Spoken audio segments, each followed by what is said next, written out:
Sur un territoire jadis peuplé par les Congo, les Songé, les Lunda, les Kuba, les Luba et tant d'autres tribus, l'explorateur portugais Diego Cao accoste en 1483.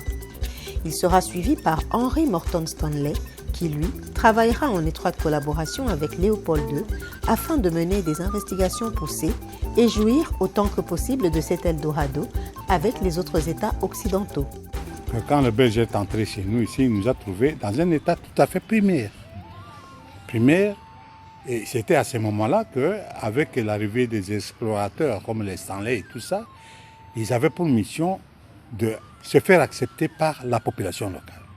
La population locale fonctionnait dans un conglomérat pas de tribus seulement, mais des royaumes et même d'empires. En fait, les explorateurs, c'est juste pour connaître quelles sont les sources des fleuves, les sources, tout ce qui est comme richesse dans un espace bien déterminé. Et Stanley a fait ce travail-là. C'est un explorateur qui est venu en Afrique. À son retour, le roi s'est intéressé au voyage de Stanley. Et il a des informations de ce qui s'est passé au sein de l'Afrique. C'est ainsi qu'il a pensé qu'il fallait maintenant amener la civilisation au Congo. C'est par là que tu es parti. Il a pris des contacts et Stanley est reparti. Et Stanley lui a amené des informations pour lui dire tout ce qui s'est passé, même comme richesse en Afrique. Et c'est Stanley qui lui a amené des informations. Et ça, ces informations, Léopold II a trouvé une opportunité pour se créer un espace vital en Afrique. C'est comme ça que la colonisation est partie. Il fallait obtenir le traité d'allégeance avec tous ces gens-là pour pouvoir unifier le territoire que l'on devait occuper. C'est ça le travail qu'ils ont fait. Après avoir eu ces éléments, beaucoup de traités d'allégeance, les Stanley ont fait rapport à leurs commanditaires qui, dans le cadre de la conférence internationale pour l'Afrique, a débouché à ce qu'on a appelé la conférence de Berlin, qui a consolidé ou qui a mis en place l'État indépendant du Congo. Et c'est la conférence de Berlin que le roi Léopold II a été confirmé comme étant souverain de l'État indépendant du Congo, qui est pratiquement notre pays. Nous sommes en 1885. Donc de 1885 jusqu'à 1908, le roi Léopold II est considéré comme étant le souverain. Et bien avant ça, il faut savoir que sur cet espace, il y a eu des populations qui vivaient. Il y a eu même des États. En fait, quand je parle des États, c'est-à-dire les empires, les royaumes qui ont existé là, c'était considéré comme étant deux États. Et qui entraînaient même des relations qu'on pouvait considérer comme étant des relations internationales. Mais avec l'arrivée des colonisateurs, tous ces États-là ont été désagrégés. La Belgique, c'est un commissionnaire. C'est un État commissionnaire des puissances mondiales, c'est un État commissionnaire des puissances qui ont toujours voulu dominer le Congo parce que l'acte qui a reconnu le Congo comme étant un espace à administrer qu'on appelle la conférence de Berlin était signé par 14 puissances de l'époque et dans la configuration des puissances de 1885, la Belgique n'était pas une puissance. La Belgique n'était pas une puissance. Et il y a eu même un État noir comme l'Haïti qui est devenu indépendante avant la Belgique. Mais l'acte de Berlin va introduire ouvrir une brèche en disant que le Congo est une propriété du roi Léopold II, mais il y a des États, la France et la Grande-Bretagne, qui ont ce qu'on appelle les droits de regard, les droits de préemption sur ce qui se passe au Congo. Mais il y a aussi un deuxième élément, c'est quoi? L'espace Congo doit être libre et ouvert au commerce. Parce que nous devons savoir, quand nous parlons des questions des relations diplomatiques ou des relations entre la Belgique et le Congo, nous devons d'abord poser les problèmes de la rencontre entre l'homme blanc et l'homme africain. L'homme blanc n'était pas venu en Afrique pour faire créer des États. L'homme blanc était à la recherche des matières premières. L'homme blanc était à la recherche des épices. L'homme blanc était en réalité l'entreprise coloniale était une entreprise géoéconomique, économique et commerciale. Le roi Léopold II devient souverain de l'État indépendant du Congo. Il doit maintenant occuper le Congo. C'est lui le chef. Ça va? Alors, il va se faire accompagner dans l'occupation. Il y a d'abord les églises, surtout l'église catholique. Et là aussi, n'importe quel catholique, mais catholique belge. Et les commerçants. Ok? Et l'État, lui et l'État. C'est comme ça qu'ils vont commencer à occuper. Ça va? Qu'est-ce qu'on faisait? Plus on occupait l'espace, plus on mettait des responsables. On a commencé par créer des districts. Ok? Chaque coin qu'on occupait, on mettait des responsables. Ainsi de suite. Jusqu'à ce qu'on a occupé tout l'espace congolais. Ok? Alors, il fallait avoir sur place, ok, des auxiliaires. Parce que tout le blanc ne pouvait pas arriver dans tout le coin. Il fallait avoir des auxiliaires sur place. C'est ainsi qu'on va même créer, ok, les colonies scolaires. Les écoles qu'on appelait les colonies scolaires, c'est pour former des auxiliaires, c'est-à-dire des militaires, des gens qui devaient continuer le travail de l'OPOD qui n'a jamais été au Congo. Comprenez? Il n'a jamais été au Congo, mais il connaît mieux le Congo que nous autres. Ce sont ces auxiliaires-là qui ont continué à faire l'espace. En fait, ce sont des militaires, ok? Vous savez, celui qui tient l'arme est plus fort que celui qui n'en a pas. Et ils ont d'abord commencé par l'organisation administrative. Ça va? C'est-à-dire mettre des responsables qui doivent être en contact avec le chef.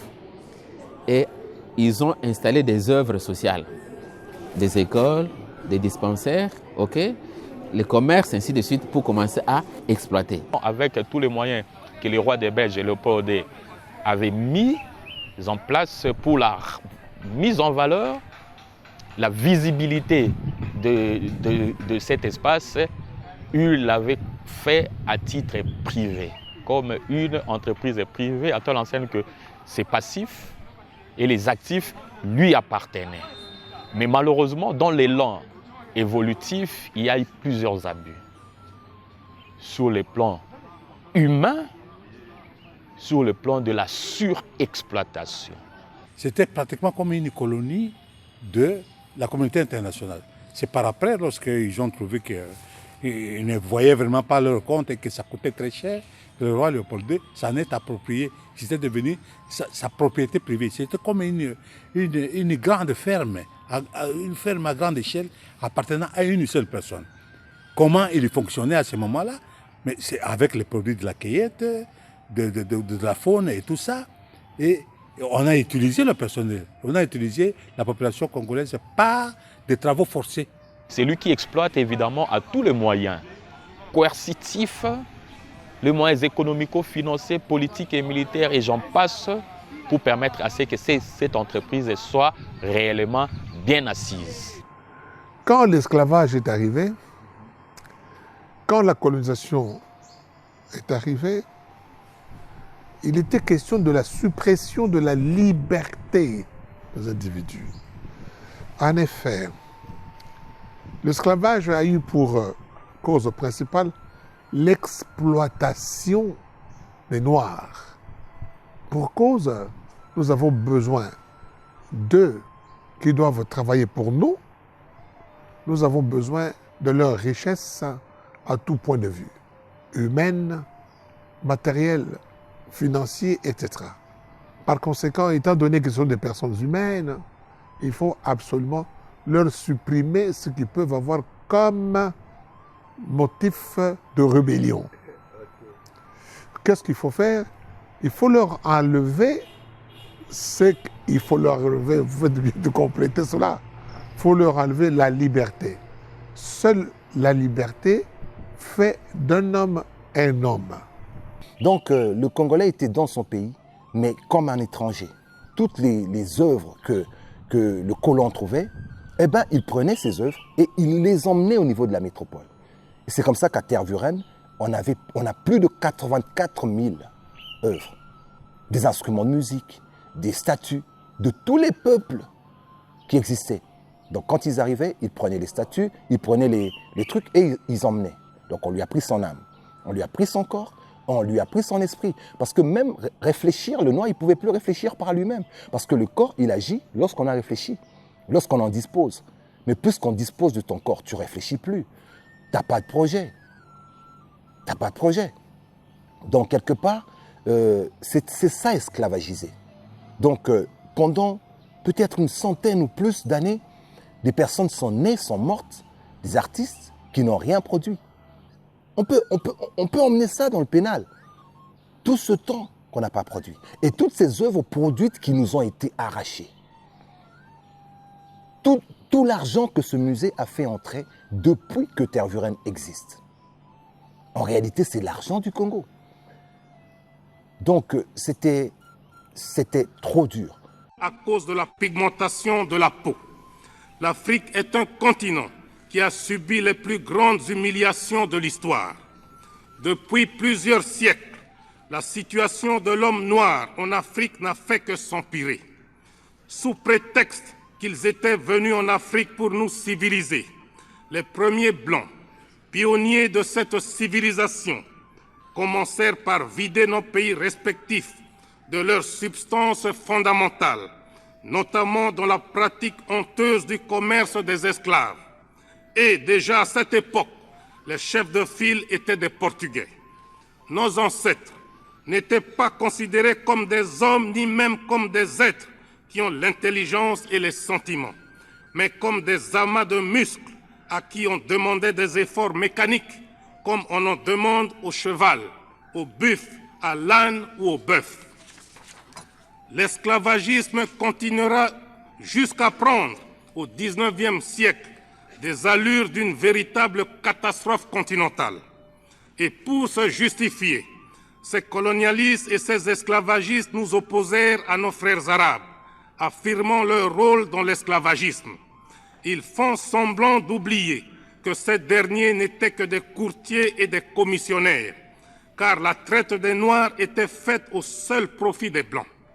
Les pays colonialistes d'Europe ont d'ailleurs vite compris l'adage qui dit, je cite, « On n'est jamais mieux servi que par soi-même ». Fin de citation.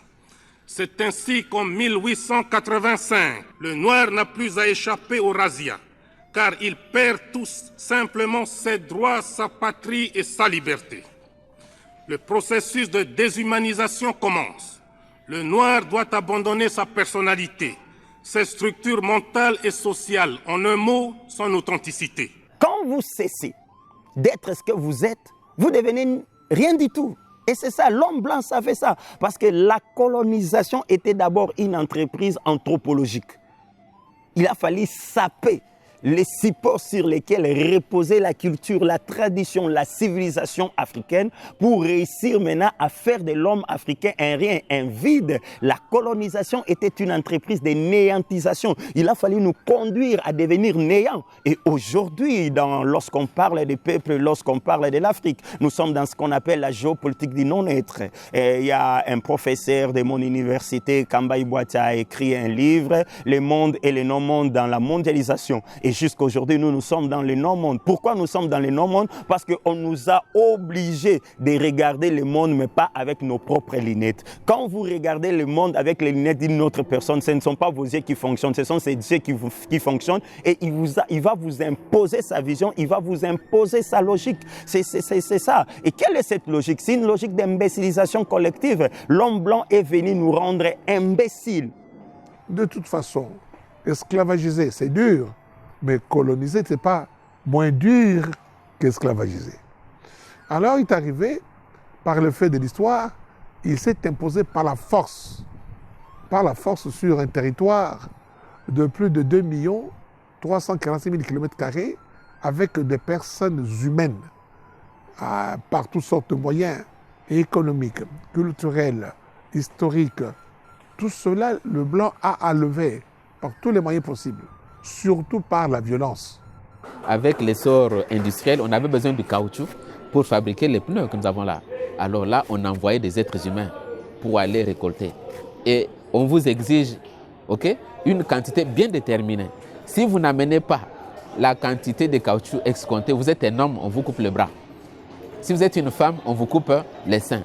Et pendant ce temps-là, beaucoup de gens fouillaient pour aller se cacher dans la forêt. Et les enfants étaient victimes, les enfants restaient. Et ces enfants-là, on pouvait les ramasser. Et c'est comme ça que l'enseignement a commencé au Congo. L'enseignement a commencé avec des enfants abandonnés, des orphelins, des enfants pour lesquels les parents ont fui pour éviter les menaces des colonisateurs. Et on a vu que les travaux forcés, ce n'était pas suffisant. Le roi s'est intéressé à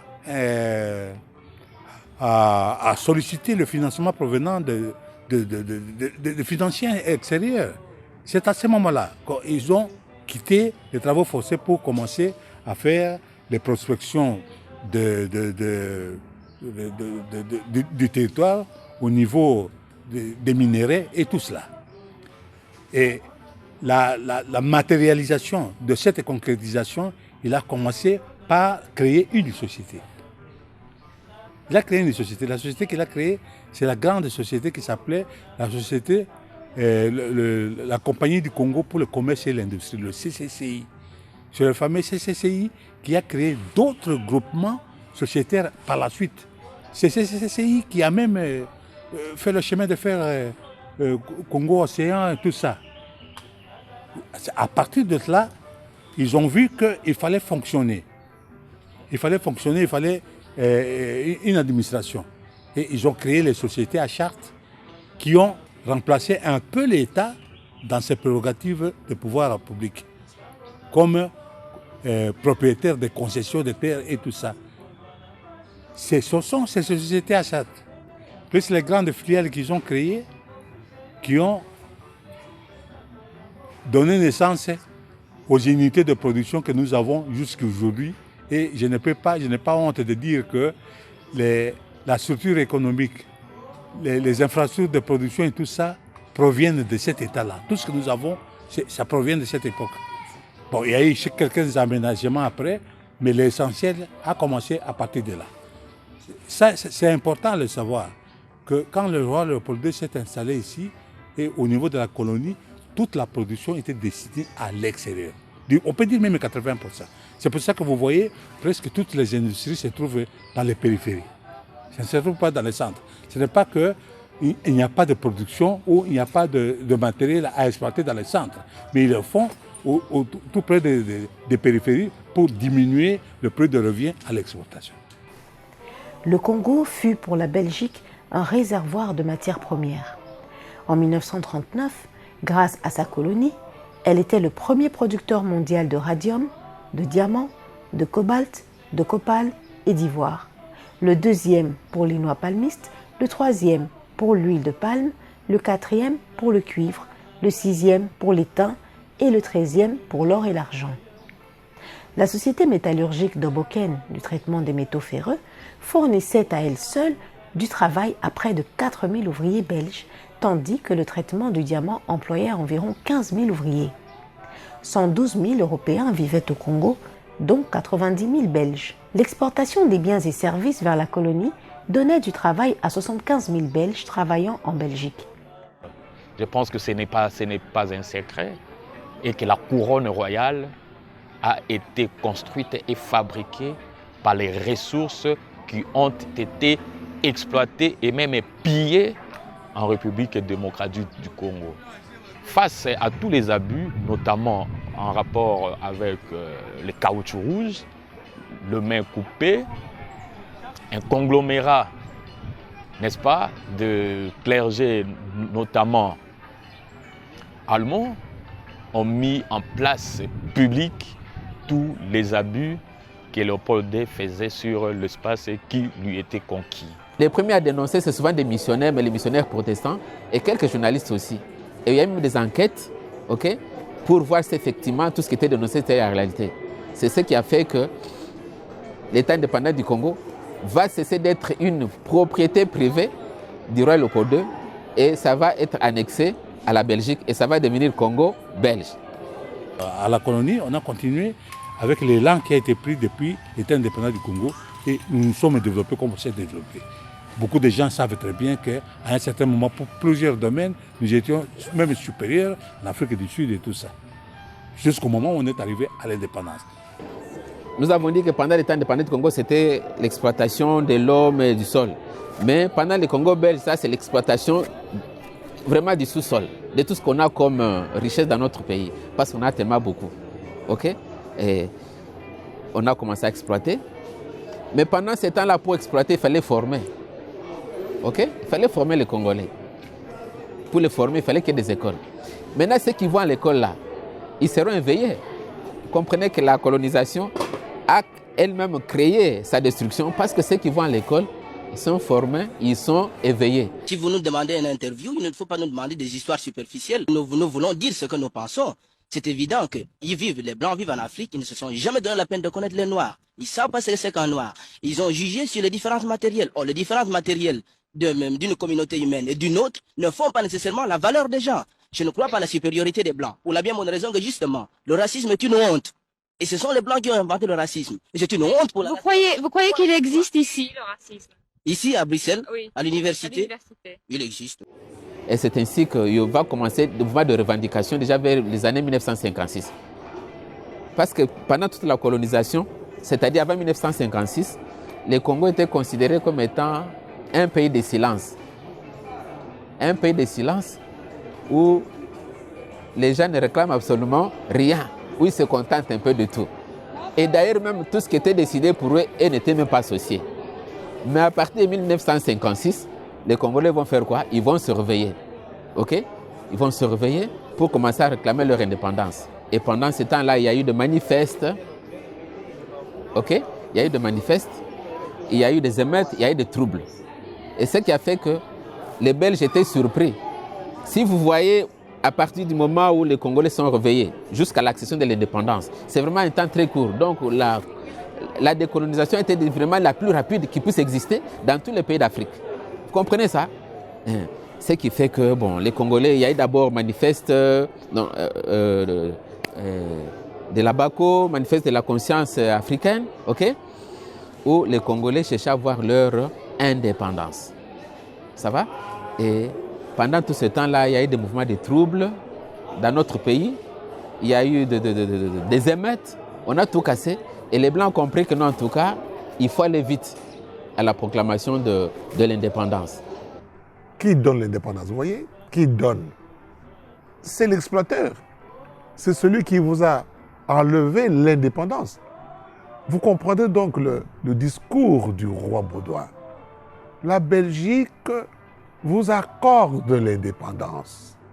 Vous voyez, vous étiez dominé, vous n'étiez pas indépendant, mais non, on vous accorde, on vous donne. Quand on donne quelque chose à quelqu'un, cela ne veut pas dire qu'on l'a rendu libre. Il y a eu donc une confusion entre liberté et l'indépendance. Un homme libre, c'est un homme indépendant à jamais. Un homme indépendant n'est pas un homme libre.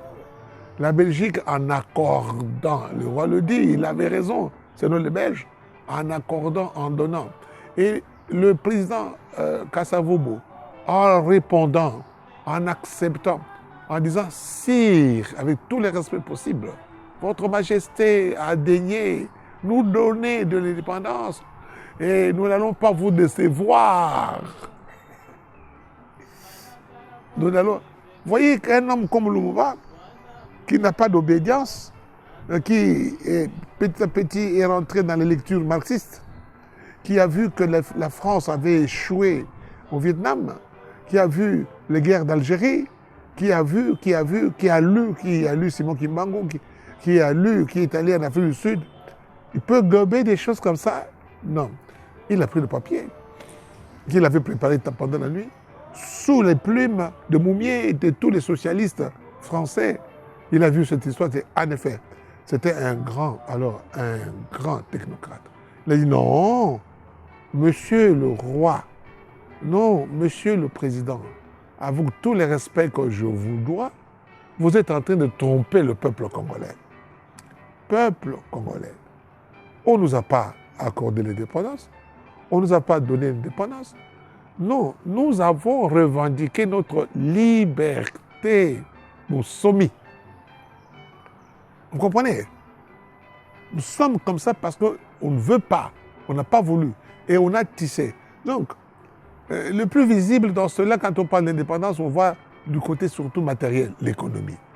Mais le roi, la Belgique, a cancellé le matériel congolais, ce que vous avez appelé le patrimoine.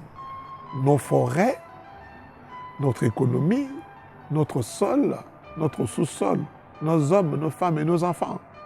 Vous comprenez? Alors il a lâché, je vous donnerai un livre, si vous voulez vous lirez.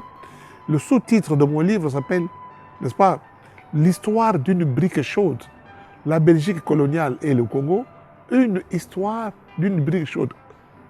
La Belgique a lâché le Congo comme une brique chaude. Elle l'a inventé autour d'une réunion pseudo-table ronde où il y avait des gros professeurs d'université avec des gens qui à peine ont terminé le séminaire, ont terminé les études d'ingénieur, ont terminé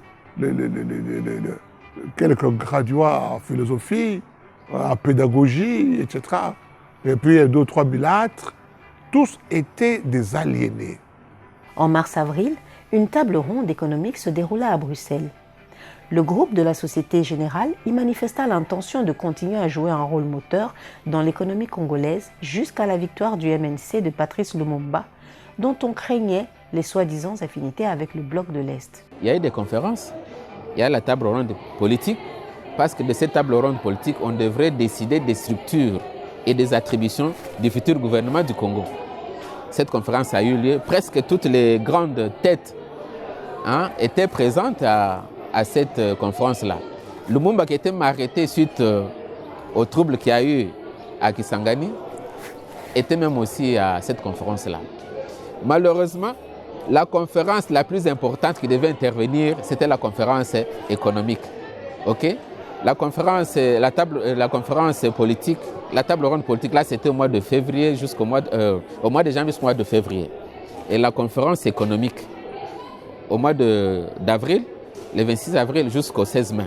Et c'était la conférence la plus importante parce que c'est vraiment l'économie qui tient la politique. Mais malheureusement, cette conférence-là, il n'y a pas eu vraiment de personnes responsables. Okay? Il n'y a pas eu vraiment de personnes responsables. Tout le monde était déjà en train de faire la campagne, okay? Pour accéder à des postes. Vous connaissez comme ça se fait ici chez nous, parce qu'on devait devenir responsable. Alors que ce qui était important, c'était cette conférence-là. Voilà un peu, d'une manière un peu générale, brossée, okay? Comment la colonisation s'est passée ici chez nous dans notre pays jusqu'à la décolonisation. L'indépendance du Congo constitue l'aboutissement de l'œuvre conçue par le génie du roi Léopold II, entreprise par lui avec un courage tenace et continuée avec persévérance par la Belgique. Elle marque une heure décisive dans les destinées, non seulement du Congo lui-même, mais je n'hésite pas à l'affirmer, de l'Afrique tout entière.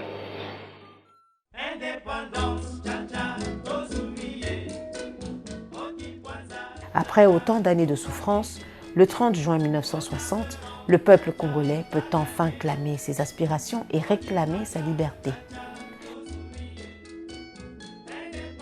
À la table ronde sont alors insérés quelques musiciens du groupe African Jazz qui produiront le tube qui accompagnera la liesse et les festivités des indépendances africaines. Bon, le musicien était invité par Thomas Kanza pour participer pendant la conférence de la table ronde du Congo en Belgique. Arrivé sur place, le musicien, dans la soirée, le musicien égayait le politicien. Ils étaient à l'hôtel Plaza, à Bruxelles. Mais Papa Joseph Kabasele, Grand Calais, et Papa Roger Izéidi me diront que ce n'était pas improvisé. Comme ils jouaient pour le politicien, ils avaient bien vu que on peut aussi composer 2 chansons pour le politicien et notre pays. Raison pour laquelle Papa Izéidi dira bon, donc Tozui. Alors Grand Calais a composé la chanson, bien que initié par Papa Roger Izéidi. Ils ont composé Table Ronde et Indépendance Chacha pour la circonstance. Bon. Ambiance na biso ezalaki d'abord tokaki que bake ko bonde tumba pour mboka na biso ezwa dipanda. Alors tant Thomas Kanza ye koloba que Pour ça, les gens commencent à souvenir du mouvement OU. On a commencé la salle qui est indépendante. Ils ont déjà prophétisé. Pour Nini, notre passage qui est conflit de bandits quitté. Kabasele a lobby déjà que l'indépendance, tout bas qui dit. Tout déjà, tout bas qui dit, tout yango. À mon avis, déjà, ils ont alerte au te péter de leader pour pas faire la montée, pour te gagner l'indépendance. Oui, il y avait Papa Daniel Kanza, il y avait Papa Diomi, Papa Joseph Ngalula, il y avait le président Kasavubu, il y avait Papa Essanja, Papa Bolia. Ils étaient tous là des leaders politiques qu'on a cités de nom là. Oui, donc ça a commencé le jour, la veille de l'ouverture de la table ronde. La chanson est composée. On était là, on était dans notre hôtel. Lorsque Thomas Kanza est venu remettre la liste à Kabasele pour qu'il y ait un événement, un souvenir. C'est ça qu'Abatiel a fait l'enregistrement, a composé la chanson Indépendante Tchatcha et table ronde, indépendante, ainsi de suite. Attends, je vous donne la composition de l'équipe.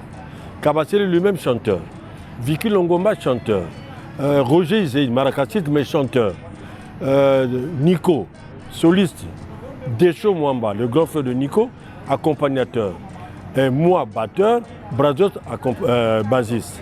Et il y avait une chose là, bassiste, on n'avait pas un bassiste, mais sur la mentalité, l'intelligence de Brazos, il a laissé Decho accompagner son petit frère. Lui dit que la manche de la guitare, c'est la même chose que la manche de la guitare. Et il a pris la base. Sauf qu'on ne devait pas faire la chanson. La chanson est arrivée avant la date du 30 juin. Ils avaient pris l'avion DC-3 à Bruxelles pour descendre ici le 24 avril. À partir de là, ils ont commencé à diffuser la chanson. C'était même avant l'indépendance. Bon, la chanson a beaucoup marché. La chanson est arrivée d'abord à Kinshasa que nous arrivions. Vous voyez, c'était Radio Congo. À l'époque, là, il y avait un animateur, Jamais Kolonga, les mangeants. Hein? Alors, on lui avait déjà envoyé le disque bien avant la chanson, bien avant. On lui avait déjà envoyé la chanson bien avant. Alors, c'était devenu des chroniques, donc l'indicatif de toutes les émissions qui passaient à la radio. Donc, tout le monde était déjà alerté. Et c'est là où on nous avait accueillis comme des princes à Kinshasa. Et même en 1960, là, quand ils jouaient Indépendance Tchatcha, ici, à Congo-Brazzaville, le 15 août, ils ont joué la même chanson. Au Mali, ils ont joué la même chanson. Partout, c'était devenu la chanson de l'indépendance africaine. Il y a, en 2005, il y a un film malien, Tassouma, un film de militaire. Mais quand on dansait, ils ont mis la chanson Indépendance Tchatcha. Donc c'est l'hymne des indépendances de l'Afrique. À peine sorti de ce mauvais pas, le pays entre dans un trouble sociopolitique sans précédent. Le 1er juillet, aucun cadre n'était aux mains des Africains. L'administration, la police, l'armée, tout et absolument tout. Et à 100%, c'était encore aux mains des seuls fonctionnaires belges. Donc, on arrive à l'indépendance, le Belge qui n'a pas voulu que vraiment ce soit une indépendance très bien, l'avait biaisé, comment, économiquement. De l'État indépendant du Congo qui a cédé toute sa production, toutes ses infrastructures à la colonie s'est arrangée pour que lorsque nous avons l'indépendance, que ce que l'État indépendant du Congo, ce que la colonie a fait, soit complètement détruit au plan économique. Comment au plan économique ils pouvaient le détruire? Je vous l'ai dit, la production était organisée à partir de la création d'unités de production. Et ces unités de production ont été créées dans le cadre de ce qu'on appelle aujourd'hui le portefeuille du Congo. On arrive le 17 juin 60. On prend une législation, donc on prend une loi pour demander aux sociétés qui étaient des sociétés congolaises, avec la participation de la colonie et tout ça, de changer de nationalité. C'est ça qu'on a appelé la loi d'option de nationalité. C'était la loi du 17 juin 1960. Et ceux qui acceptaient de changer de nationalité étaient bonifiés par les exonérations fiscales. Toutes les sociétés étaient devenues des sociétés de droit belge. Ils ont quitté le droit congolais, ils étaient devenus des droits belges. C'est comme ça que nous sommes arrivés à l'indépendance. Depuis le 17, c'était fini.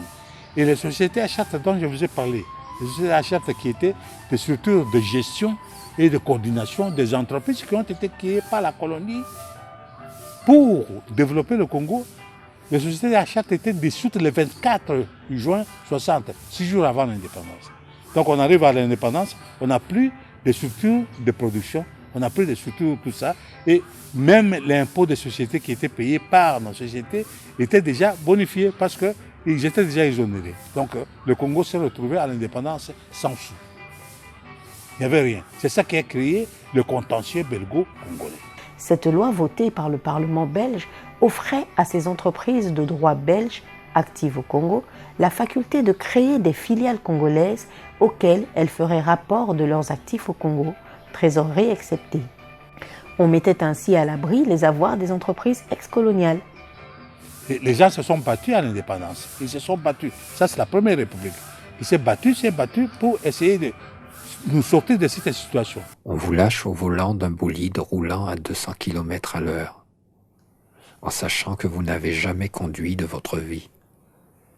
On vous dit, allez-y, c'est votre tour. Dur apprentissage. L'indépendance, en principe, elle s'arrache. Elle s'arrache, elle ne se demande pas. Et lorsqu'elle se demande, c'est encore une posture de la dépendance qui continue. Donc, à la suite de la table ronde politique, pour le besoin de positionnement des acteurs, il fallait convoquer la table ronde économique. Malheureusement, le participant du Congo à ces forums, de grande envergure d'ailleurs, n'était pas à mesure de la pointe face à leurs interlocuteurs.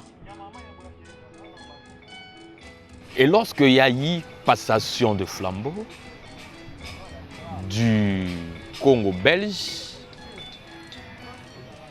en République démocratique du Congo, il fallait aussi qu'il y ait une mutation de ce qui constituait le portefeuille de l'État. Le portefeuille de l'État est notamment constitué des différentes unités de production de biens et services dont l'État a besoin pour faire fonctionner les institutions. Vous voyez un peu cette relation qu'il y a. Oui, on va dans les institutions, mais les institutions vont fonctionner sur quelle matière, sur quelle base. Et les institutions, en termes de leurs animateurs, doivent logiquement fonctionner au travers du portefeuille de l'État. C'est une matière de la haute stratégie et de la haute survie de l'État. Jusque vers 64, je crois, c'était Tshombe qui était le Premier ministre à l'époque. C'est Tshombe qui a signé un accord qui a trouvé quelques solutions. Ce qu'on a appelé l'accord Tshombe-SPAC en 1964. Cet accord-là nous a permis de revenir un peu à la situation de gravité que les Belges ont laissée. On se souvient bien quand Tshombe venait de l'Europe après avoir signé cet accord de Tshombe-SPAC avec sa mallette à la main, la mallette qu'on a appelée portefeuille finalement, il a dit avec l'arrivée du portefeuille, le retour du portefeuille, le Congo est devenu économiquement indépendant. Mais c'était une blague. Peut-être qu'on lui a fait une blague. Ce n'est pas lui qui voulait faire la blague, mais on lui a fait une blague parce qu'on lui a restitué quelques actions, quelques titres de participation de nos sociétés, dans notre société. C'est les sociétés qui appartenaient au Congo qui ont changé de nationalité le 17 juin et on nous a retourné quelques titres de participation. Vous êtes actionnaire, vous n'êtes plus propriétaire ou les sociétés ne sont plus de droit congolais. C'était ça que nous avons eu. Ça a créé un contentieux très important jusqu'à l'arrivée de Mobutu qui n'a pas voulu ça. Qui a cru comprendre que nous avons été roulés, les sociétés ont changé de nationalité, sont devenues des sociétés de droit belge. Manœuvrant habilement dans l'accord Tchombe-Spaak, les Belges s'arrangèrent pour que l'État congolais ne soit pas actionnaire des sociétés qui avaient adopté la nationalité belge en 1960-1961, mais seulement de leurs filiales congolaises. Ainsi, l'État congolais était écarté de la gestion des entreprises belges et de leurs actifs. Je veux dire, le président m'a ordonné de venir t'arrêter. Je voulais t'en prévenir.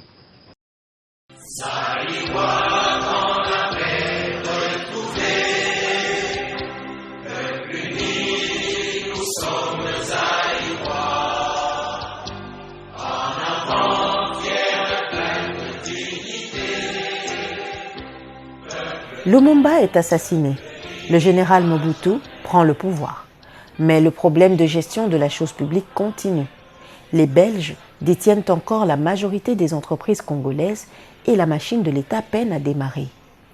Le président Mobutu remet en question les résolutions du contentieux belgo-congolais ainsi que la loi du 17 juin 1960 qui permettait l'adoption de la nationalité belge par les sociétés coloniales.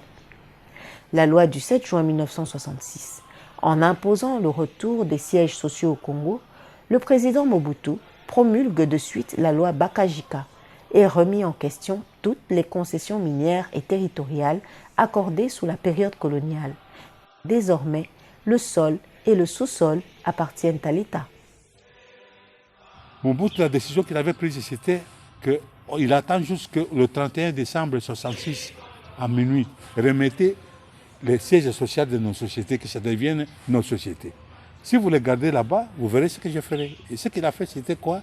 C'était prendre les sièges d'exploitation qui étaient ici, les transformer en entreprises appartenant à 100% à l'État et dire restez avec vos sièges d'exploitation, vos sièges sociaux. C'est comme ça que nous avons commencé à avoir des entreprises publiques. Mobutu réussit à reprendre le dessus sur la joute Congo-Belgique, mais malheureusement, le Congo n'avait pas assez de cadres et techniciens qualifiés pour gérer les entreprises telles que les minières, les sucrières et bien plus encore. Ce qui le contraindra à continuer à courtiser la coopération technique belge avec qui ils n'arrêteront pas de jouer au chat et à la souris. La nationalisation, c'était pour les sociétés qui étaient devenues des sociétés de droit belge. Mais pour les sociétés qui n'avaient pas changé de nationalité, qui étaient restées ici, on a fait la zaïrianisation pour les arracher de leurs anciens propriétaires donnés aux Congolais. On a donné un Congolais comme ça, il n'est pas gestionnaire, il ne sait pas ce qu'il doit faire, il a une société. C'est ça qui a détruit. L'idée était bonne, mais c'est la suite qui n'a pas permis à ce que ces différentes entreprises puissent être au rendez-vous de l'histoire. Mais malheureusement, c'était des entreprises données entre les mains des politiciens qui ont accédé à ces entreprises, comme je l'ai dit pour l'indépendance, suivant la politique des hautes étoiles que je m'y mette, sur place, sur base plutôt de la cueillette, du ramassage et de la pêcherie, qui consiste à se servir du service et non à servir le service. Ce qui fait que toutes ces entreprises, au lieu de servir l'État, c'était des entreprises qui avaient servi le nouveau patron, n'est-ce pas, et étendu au maréchal. Par ces temps très difficiles que traverse notre pays, la moindre chose ne peut plus être considérée qu'en fonction d'un mouvement global dont l'homme devient de plus en plus responsable. Telle est, disaient certains commentateurs, la signification qu'il convenait de donner à la rencontre qui a réuni cet après-midi au Palais du Peuple le premier commissaire d'État, le citoyen Sambwa Pidabagui, et les PDG des entreprises publiques et leurs adjoints. Avant que Mobutu ne parte, il cherchait à remédier à cette situation. Mais c'était très compliqué. Parce que les gestionnaires, nous n'avions pas de gestionnaires lorsque les sociétés étaient devenues à 100% de l'État. On n'avait pas de gestionnaires. On a nommé des fonctionnaires qu'on a nommés là-bas. Il y avait certains secrétaires généraux qui étaient devenus des PDG des entreprises. Ils ne connaissaient pas comment gérer. Bon, ils ont commencé à bousiller. Mais il faut reconnaître au maréchal la mise sur pied de grandes entreprises de l'époque. Il y a notamment la Régie des eaux, il y a notamment la Gécamine, il y a notamment la SNEL et bien d'autres. C'était justement pour répondre à ce souci-là du manque et du vide. Mais malheureusement, ces entreprises-là qui ont été zarianisées, ce sont des entreprises, certes, qui ont servi les patrons, mais qui n'ont pas servi l'État dans le sens voulu. Et dans l'évolution des choses, c'est comme ça que je dis, lorsque l'on veut arriver à la gestion des affaires publiques, il faudra avoir un esprit managérial beaucoup plus étendu.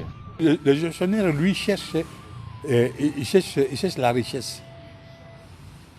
Il produit pour que la richesse rentre. C'est dans sa richesse-là qu'il paye l'impôt à l'État. Mais le fonctionnaire ne fait pas ça. Le fonctionnaire, lui, c'est l'impôt qu'on a payé là, bon, on a fait le budget, il prend ça, il commence à consommer. C'est ça le problème, qui a mal tourné. Et si vous devez arranger les choses aujourd'hui, il faut l'arranger de ce côté-là. Chercher des gens qui viennent pour produire de la richesse et ils n'ont pas consommé. Les premiers PDG, tout ça qu'on a mis en place, leur problème c'est consommer.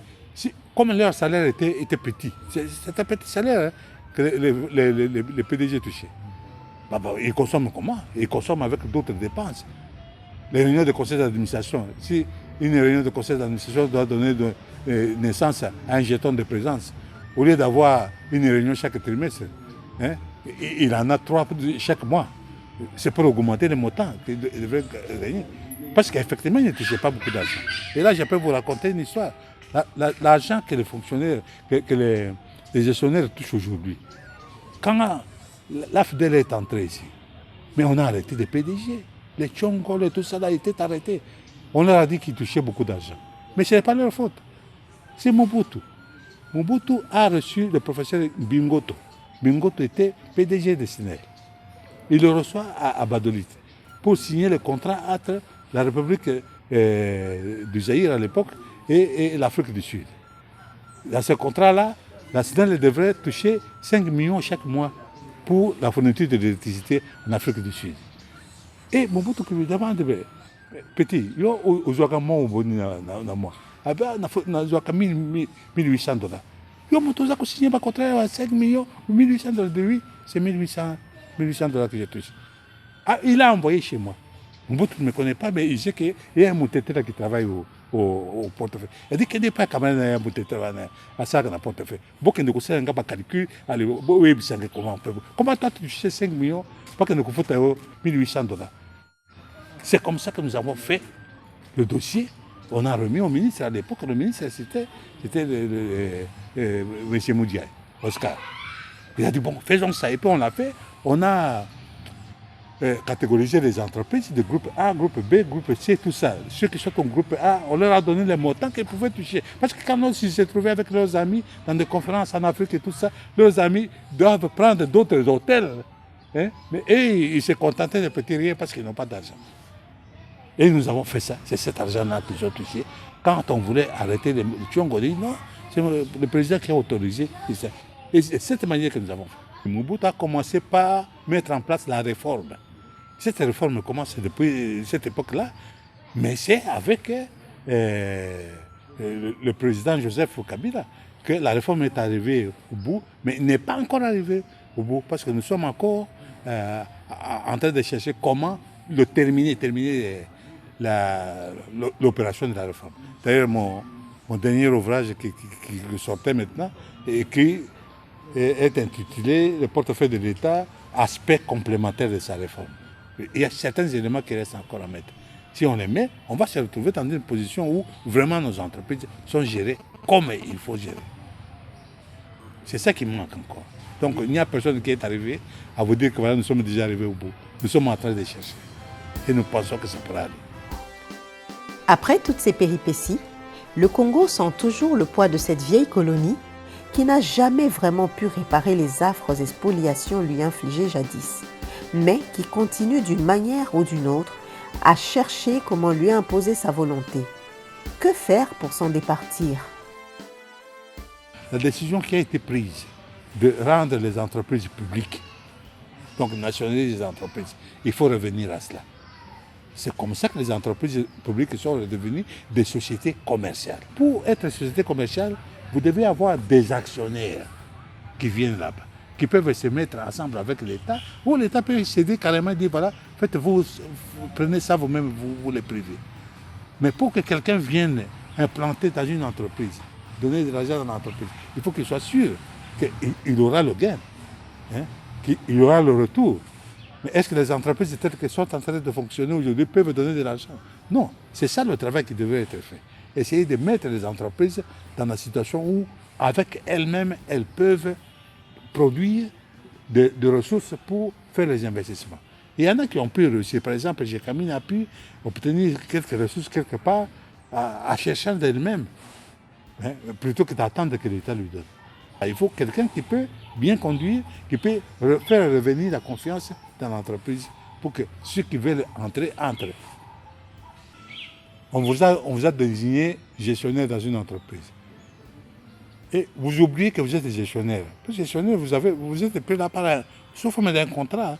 C'est un contrat où vous devez prester, donner la contrepartie de votre utilisation, n'est pas? Bon, s'il n'y a pas de justice, vous pouvez faire n'importe ce que vous voulez.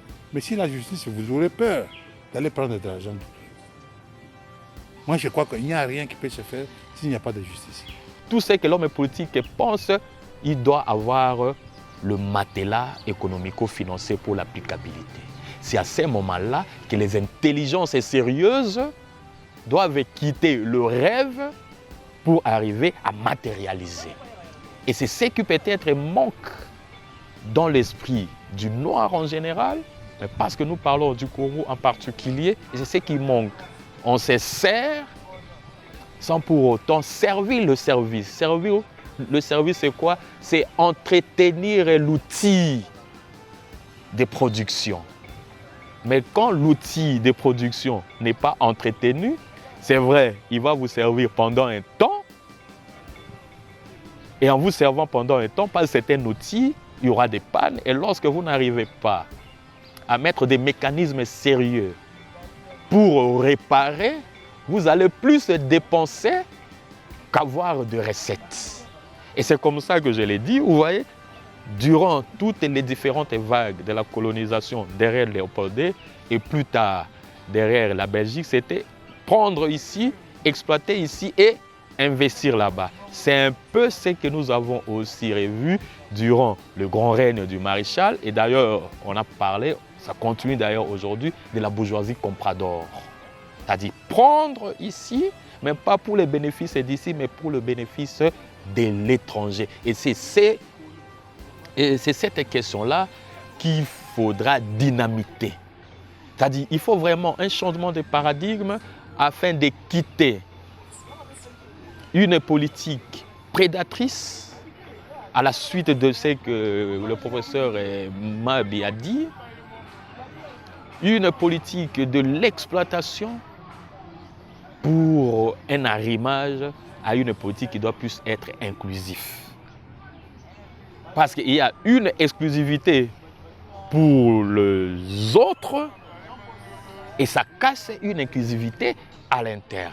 L'État doit subir une thérapie. Il faut changer les paramètres. Il faut changer les paramètres. Nous ne devons pas empêcher aux autres de venir nous manipuler si nous continuons à être désorganisés. Et aujourd'hui, 63 ans après, il règne un ordre du désordre. Et là où règne l'ordre du désordre, l'ordre ne viendra jamais.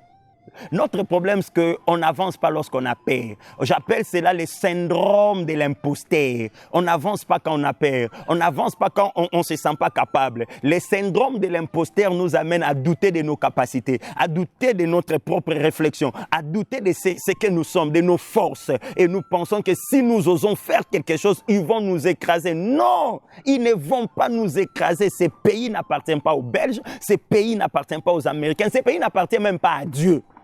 C'est une erreur. Ce pays appartient aux Congolais. Il revient aux Congolais de s'assumer comme un peuple. Le peuple qui s'identifie selon le peuple de Dieu est armé. C'est parmi les 10 premières armées au monde. Mais comment nous pouvons nous continuer à croire que ces pays appartiennent à Dieu. Ces pays n'appartiennent pas à Dieu. Dieu n'a pas la carte d'identité des Congolais. Nous devons nous assumer. Ces pays nous appartiennent. C'est un don. Et assurer sa grandeur, c'est un impératif. Mais on n'assure pas sa grandeur avec l'ADN de la faiblesse et de l'impuissance et de la néantisation. Nous sommes devenus un véritable trou noir par manque de vision, par manque de perspective et par l'incapacité de dire aux autres ce que nous pensons de nous-mêmes. Je vous ai dit que la colonisation était une entreprise géoéconomique, géopolitique et même géoculturelle. Ils ont vu très loin. Maintenant, quand vous êtes conditionné à échouer et que vous réussissez à comprendre que vous êtes sur la voie de l'échec, c'est déjà le début de la solution. Mais le problème du Congo aujourd'hui, c'est quoi? Nous refusons même de comprendre qu'il y a un problème. Nous n'avons pas la compréhension du changement.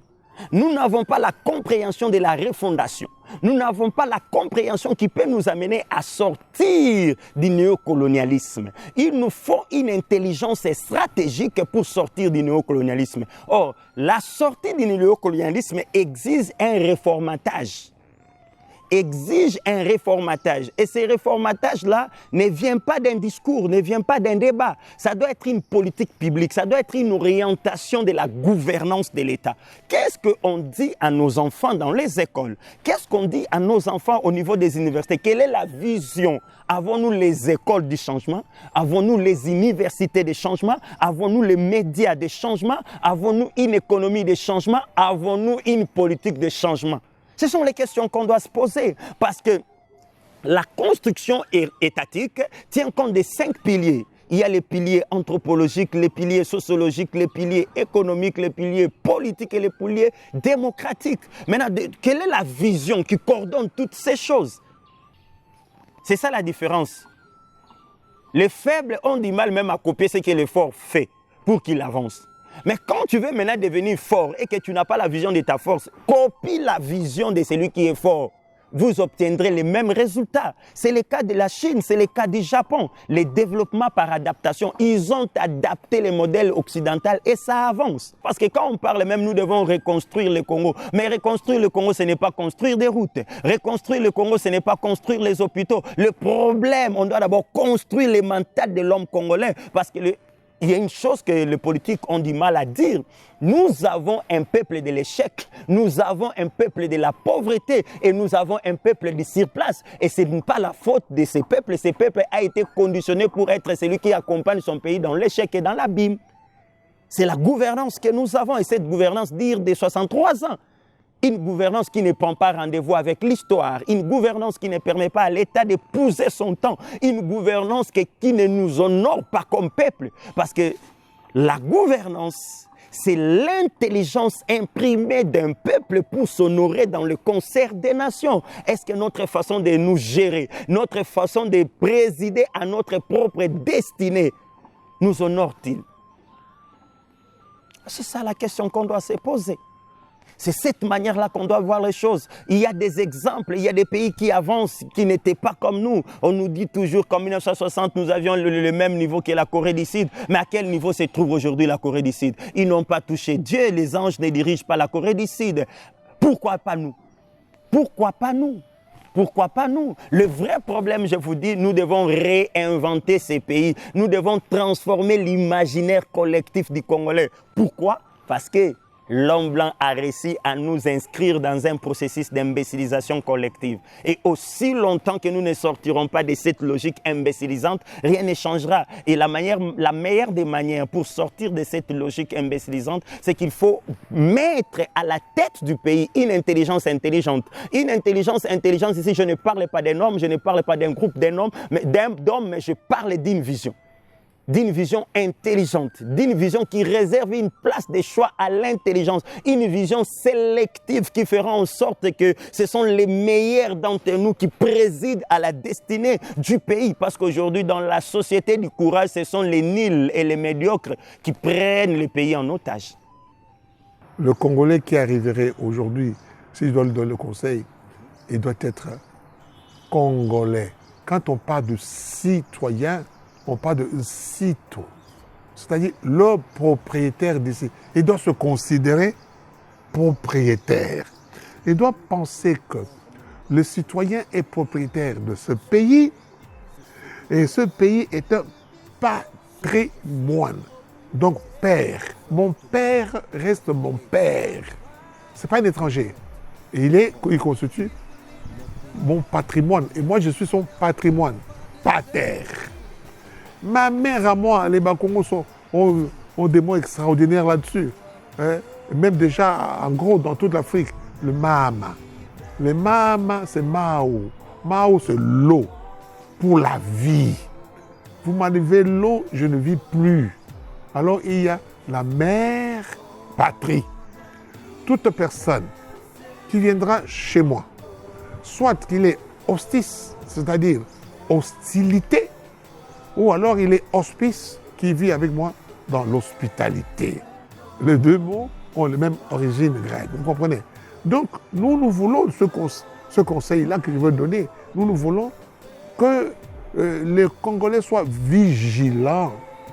Bokebi, Bayeba, avant de dire oui, quand vous vendez notre pays, avant de dire oui à un Tutsi, avant de dire oui à un Libanais, avant de dire oui à un ancien prisonnier chinois, vous devez d'abord dire, est-ce que ce que je fais est bien pour mon peuple? C'est aujourd'hui ton jour, alors étends tes bras, t'as vécu peu d'amour et trop de combats. Embrasse tes fils et dis-leur que ça ira.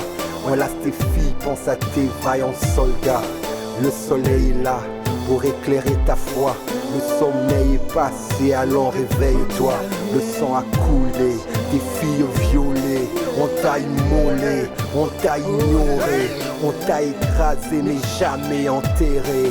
On t'a éprouvé mais jamais atterré. Tu brilles encore mon trésor et ta majesté. Se révigore, ton essor est assuré. À tes beaux jours, mon amour, je vais trinquer. À ta bravoure, mon éloge est adressé. Tu es unique, ton histoire l'a attesté. T'es prolifique, c'est pour ça qu'on t'a détesté.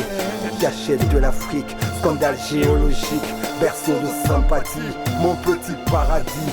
Je suis du Congo, jamais je ne renoncerai. Je suis du Congo, jamais je ne nierai. Je suis du Congo, jamais je ne trahirai. Je suis du Congo, jamais je ne faillerai. Le monde attend de toi mieux que des complaintes. Tu dois trouver ta voie malgré les contraintes. Des héros sont tombés pour y arriver.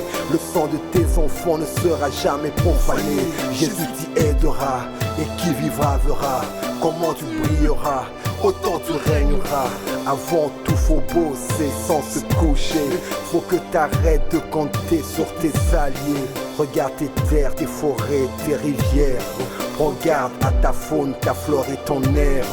Fais-nous rêver de victoire et d'équité. Fais-nous chanter de joie, de paix et de fierté. Levons ce drapeau au sommet du monde. Congo, mon beau cadeau, je vais te défendre.